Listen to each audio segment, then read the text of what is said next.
In this video, I'm going to be ranking the top 10 best budget cards right now in NBA 2K25 Myteam. So all of these cards are going to be under 40,000 MT, but a lot of these cards are going to be anywhere from 5,000 to 25 to 30,000 MT, and these are going to be the best budget cards currently in the game, ranked from number 10 all the way to who is the best budget card in Myteam. So at number 10 is going to be Galaxy Opal Bogut, and you can find this card easily for under 40k. 7 foot at point guard, 7'3" wingspan.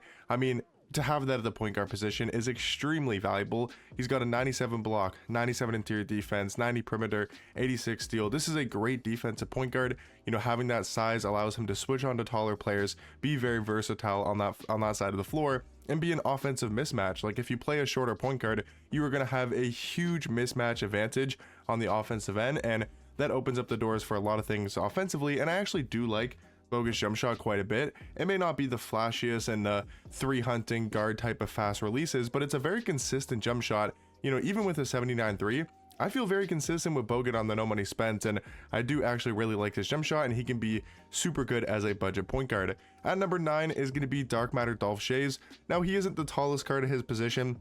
You know, Bogut was a 7-foot point guard, Dolph Shayes is only a 6'8" small forward, but he does have a 7'1" wingspan, and his stats are really good. Like defensively, he's got a 95 block, 92 steal, 94 perimeter, 98 interior defense. He's got good half defensive badges, 95 speed, 94 agility, 97 vert, 97 strength, 94 3. Like all of his stats are very good. And then animations wise, he's got a really good jump shot, Pro 2 fade, and then has a very good SIGs as well. For a small forward, I really do like Dolph Shayes as one of the best budget small forwards in this entire game. Number 8 is going to be another Galaxy Opal out of position point guard, and that's going to be Galaxy Opal Denny. If you're looking for another tall point guard, but maybe has a bit more offense to their game compared to Bogut and who can be just as good defensively. You know, 6'9" point guard here in Denny Avia compared to Andrew Bogut. He also does have a 6'9" wingspan, you know, good defensive stats and badges. His jump shot is good with the brawny base, curry upper, on very quick. I do really like this jump shot, and compared to Bogut, they're about the same price. I mean, Denny is going for like 30 to 35k. And he's great for that price. I mean, he's a great defender, he's great at slashing to the basket, and I do think he's the 8th best budget card in this game. Number 7 is going to be Pink Diamond Josh Childress. Now, the thing about Pink Diamond Josh Childress is he is super cheap, like well under 5,000 MT. He's a 6'8" shooting guard with a 6'11" wingspan. The thing about this card is his stats and his badges may not look too great. I mean, they're about 90 in every single category, which is not bad. Like 90 is pretty much the same as like a 95, 96. There's not too big of a difference at this stage in the game. What it comes down to is the animations, and Josh Childress has almost the best dribble SIGs in this game with the Garland dribble style, Steve Francis size up, Curry escape. Those are the 3 best SIGs in the game for the dribble style, the size up, and the escape. It's just he's missing a behind the back and also missing a better moving step back, but he's got a great jump shot, the best fade in the game. This is an unbelievable offensive card. So if you guys are looking for a card to score at a very high level at the shooting guard position, I would recommend Josh Childress as a budget shooting guard. Number 6, just missing out of the top 5, is going to be Dark Matter Vladimir Radmanovich. And this card is great. 6'10" at small forward with a 7'2" wingspan. He's got good size, good wingspan, good player model. You know, again, the stats maybe aren't the greatest. He does have a 97-3, which is really good. But again, stats don't really play too big of a role in game, you know, in Season 8 in Myteam. Like, the cards really don't matter.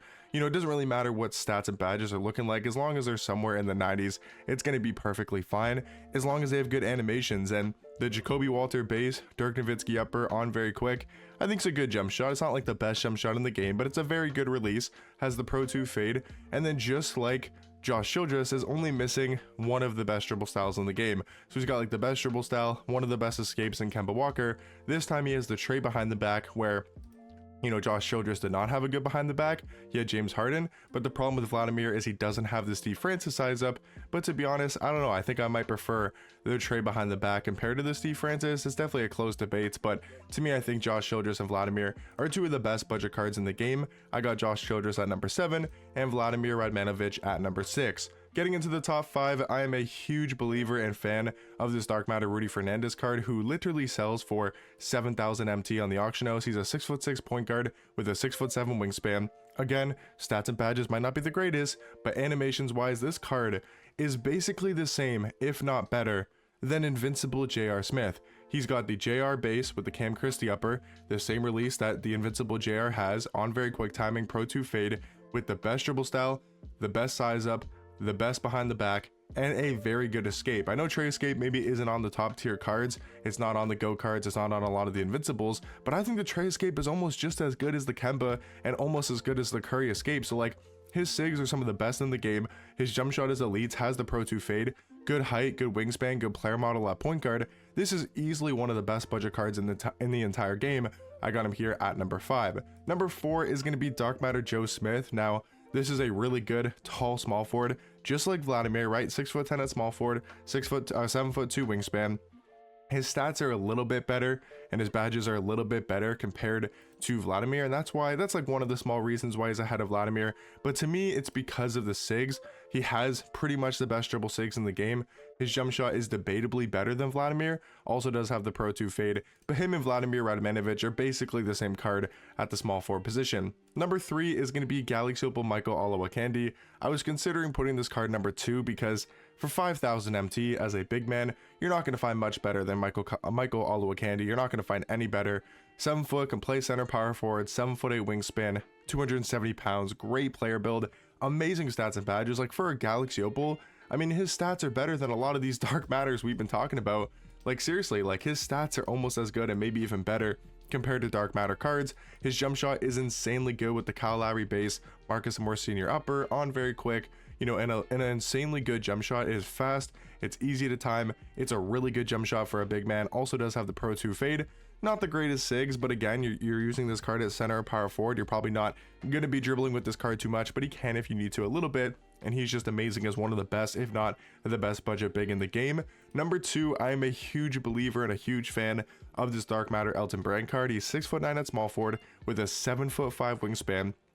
So a great player build, amazing stats and badges across the board. Like this is close to 100 overall level of stats and badges. And then animations wise, his jump shot is insanely good. Like Jalen Tyson base, GG Jackson upper, on very quick is an amazing jump shot, super easy to time. It's fast enough but not too fast, so it's easy to green with, has the Pro 2 fade, and then pretty much the best SIGs in the game with the best motion style. He would be the best budget card in the game if it wasn't for Galaxy Opal Purvis Ellison, who is 6'10" at small forward with a 7'2" wingspan, has a great jump shot, Pro 2 fade, but has the best SIGs in the game. That's pretty much the only reason why he's ahead of Elton Brand. They're very similar at the small forward position, and if you wanted to put Elton Brand over Purvis Ellison, I could honestly understand the argument, but to me, you know, having that Steve Francis size up does make a pretty big difference. You know, while, you know, also having the Zach LaVine moving step back, those are two very important dribble SIGs to have. Being able to side spam, being able to hit him with the snatch back animation that is super overpowered, that does create a lot of separation and gets you wide open shots a lot of the times. I do think Purvis Ellison is the best budget card in the game, but all of these cards in the top 10 are insanely good and cards I would definitely recommend if you're looking for budget cards in Season 8. But I'll catch you guys in the next one. Peace.